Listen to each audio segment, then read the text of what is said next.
Hello guys, welcome to village startup. अगर आप channel पे नए हैं तो चैनल को सब्सक्राइब करें। आज की इस वीडियो में हम बात करेंगे IT development in Uttar Pradesh. आज के समय में आईटी डेवलपमेंट पूरे भारत में फोकस हो रहा है। इसी कड़ी में यूपी में भी आईटी से संबंधित बहुत सारे प्रोजेक्ट पे काम हो रहा है। अगर बात करें ऑपरेशनल आईटी पार्क की, तो नोएडा में स्पेशल इकोनॉमिक जोन के तहत 7 आईटी पार्क ऑपरेशनल है और बहुत सारे आईटी पार्क प्रपोज्ड है। यूँ तो यूपी को IT hub of north India कहा जाता है, लेकिन यूपी में आईटी केवल कुछ शहरों तक सीमित है, जैसे गौतम बुद्ध नगर, गाजियाबाद, कानपुर और लखनऊ। इनमें भी सबसे ज्यादा निर्भरता गौतम बुद्ध नगर के शहरों में है। इसमें नोएडा, ग्रेटर नोएडा ये सब हैं। अगर उत्तर प्रदेश के आईटी इंडस्ट्रीज का कंपैरिजन साउदर्न स्टेट से करें तो पता चलता है कि साउदर्न स्टेट्स में आईटी पूरे क्षेत्र में फैली हुई है, जबकि अगर उत्तर प्रदेश के आईटी इंडस्ट्री की बात करें तो ये सिर्फ कुछ शहरों में केंद्रित है। इनमें नोएडा सबसे खास है, उसके बाद ये गाजियाबाद, लखनऊ और कानपुर में है। इसलिए गवर्नमेंट ऑफ यूपी ने प्लानिंग की है कि यूपी के आईटी सेक्टर को यूपी में बड़े और छोटे शहरों तक लाया जाए,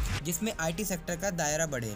इसलिए राज्य सरकार ने लखनऊ, कानपुर, वाराणसी, आगरा, मेरठ, बरेली और प्रयागराज इन शहरों को आईटी हब के रूप में विकसित करने की कोशिश की है। इसमें सरकार आईआईटी कानपुर, आईआईटी बीएचयू ऐसे बहुत सारी संस्थाओं से मदद ले रही है। स्टेट सेज इकोनॉमिक जोन के तहत लखनऊ में आईटी सिटी बन रही है, जो कि 2016 से ऑपरेशनल है। इसको HCL बना रही है, इसलिए इस आईटी सिटी का नाम HCL आईटी सिटी है। ये सिटी पीपीपी मॉडल में बनाई जा रही है। इसमें लगभग 1500 करोड़ का खर्चा आएगा। ये लखनऊ और सुल्तानपुर रोड पर स्थित है। ये सिटी 2016 से बनाई जा रही है और इन 4 सालों में इस सिटी में काफी प्रोग्रेस देखा गया है।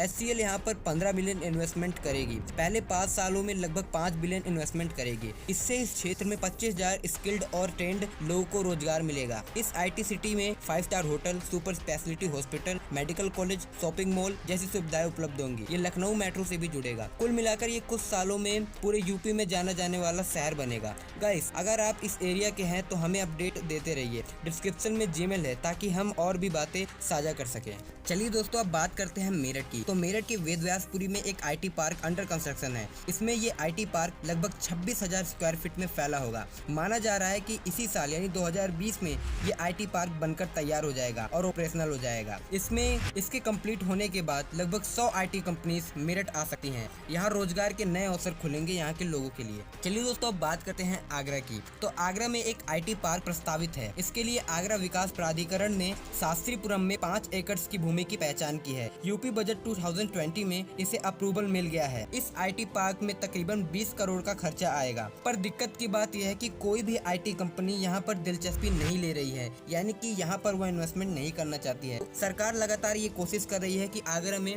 कंपनियां आईटी में दिलचस्पी ले। चलिए दोस्तों, बात करते हैं कानपुर की। कानपुर को आईटी हब में विकसित करने का सरकार का प्लान है। न्यू कानपुर सिटी प्रस्तावित है, जो आने वाले समय में आईटी हब बनेगा। कानपुर में रूमा एक टाउन है, जो कि ईस्टर्न डेडिकेटेड फ्रेट कॉरिडोर के बगल में है, यानी यहाँ से ईस्टर्न डेडिकेटेड फ्रेट कॉरिडोर गुजरेगा। इस क्षेत्र में तरह तरह की इंडस्ट्री विकसित करने का प्लान है।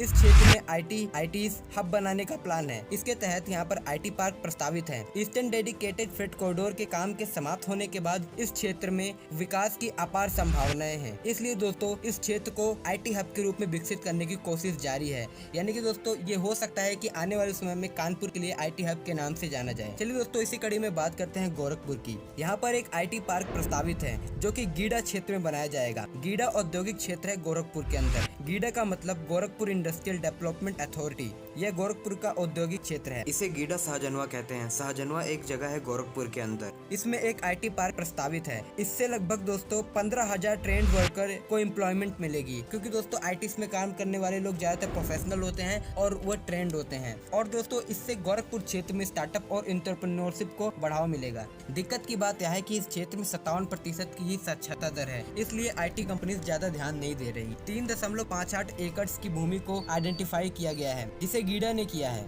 हमें उम्मीद है कि आईटी पार्क जल्द बनकर तैयार होगा। आईटी कंपनीज इस क्षेत्र में गौर करेंगी। चलिए दोस्तों, इसी कड़ी में बात करते हैं प्रयागराज की। तो इस शहर में भी एक आईटी पार्क प्रस्तावित है। ये IT park Naini industrial area में बनाया जा सकता है। इस क्षेत्र के ग्रोथ को देखते हुए इसी क्षेत्र में सरस्वती हाईटेक सिटी का निर्माण हो रहा है। उसी के तहत यह आईटी पार्क प्रस्तावित होगा। अभी दोस्तों बात करें इस आईटी पार्क की प्रोग्रेस की, तो अभी दोस्तों यह प्रस्तावित ही है। इस पे कार्य पूर्ण रूप से नहीं हो रहा। चलिए दोस्तों, बात करते हैं बरेली की। तो बरेली में भी IT पार्क प्रस्तावित है, लेकिन दोस्तों अभी उस पे पूर्ण रूप से जमीनी स्तर पे काम नहीं हुआ है। अब दोस्तों बात करते हैं वाराणसी की। तो वाराणसी में दोस्तों एक चंदौली टाउन है जो कि वाराणसी में है। यहाँ पर IT पार्क प्रस्तावित है। इस पार्क को proto developer and technology limited बनाएगी। यूपी के इन क्षेत्रों में IT पार्क प्रस्तावित है। कुछ पर काम चल रहा है तो कुछ अभी प्रस्तावित है। अब दोस्तों मैं आपको बता दूं कि IT सिटी या IT पार्क इतनी जल्दी बनकर तैयार नहीं होता। ये कई चीजों पर निर्भर करता है। आज जो IT पार्क हम नोएडा, ग्रेटर नोएडा में देखते हैं, उनका फाइल वक्त 2003, 2007, 2011 से ही चल रहा था।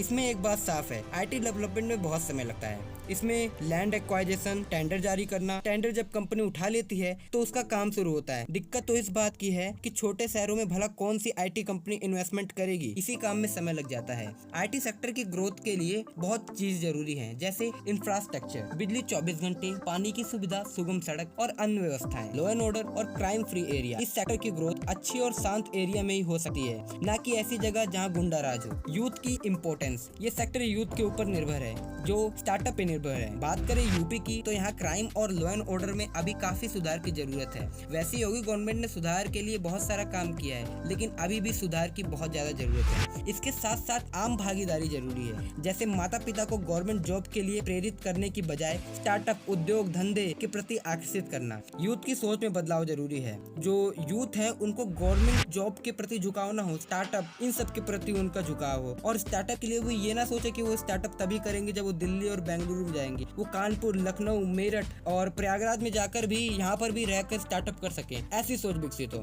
अगर दोस्तों आप स्टार्टअप ही करना चाहते हैं तो छोटे शहरों में नहीं करना चाहते तो आप लखनऊ, कानपुर में जाकर स्टार्टअप कीजिए। लेकिन ज्यादातर लोग बाहर चले जाते हैं, क्योंकि लोग दोस्तों वो उत्तर प्रदेश के अंदर स्टार्टअप करते ही नहीं है, वो बाहर चले जाते हैं। क्योंकि यह कुछ ऐसा ही है जैसे दिल्ली, बेंगलोर अमेरिका के शहर है और लखनऊ, कानपुर इंडिया के शहर है। कुल मिलाकर मेरे कहने का सिर्फ यही अर्थ है कि IT सेक्टर यूथ पर डिपेंड करता है। इसकी यूपी में अपार संभावना है, लेकिन संभावना को पूरा करने के लिए सोच बदलनी होगी, अपने अंदर प्रोफेशनलिज्म को जगाना होगा। खैर, अगर ये यूपी में होने लगा तो यूपी IT सेक्टर की ग्रोथ में साउदर्न स्टेट के साथ चल सकता है। तो इस वीडियो में मैंने आपको बताया कि यूपी की गवर्नमेंट IT सेक्टर में क्या कर रही है और आपको क्या करने की जरूरत है। अगर आपको वीडियो पसंद आए तो वीडियो को लाइक करें और चैनल को सब्सक्राइब करें। धन्यवाद आपका इस वीडियो को देखने के लिए। वीडियो काफी मेहनत लगी इसको बनाने में, काफी एनालाइज किया है, तो प्लीज लाइक जरूर करें और आप मुझे बताएं इससे संबंध। धन्यवाद आपका इस वीडियो को देखने के लिए।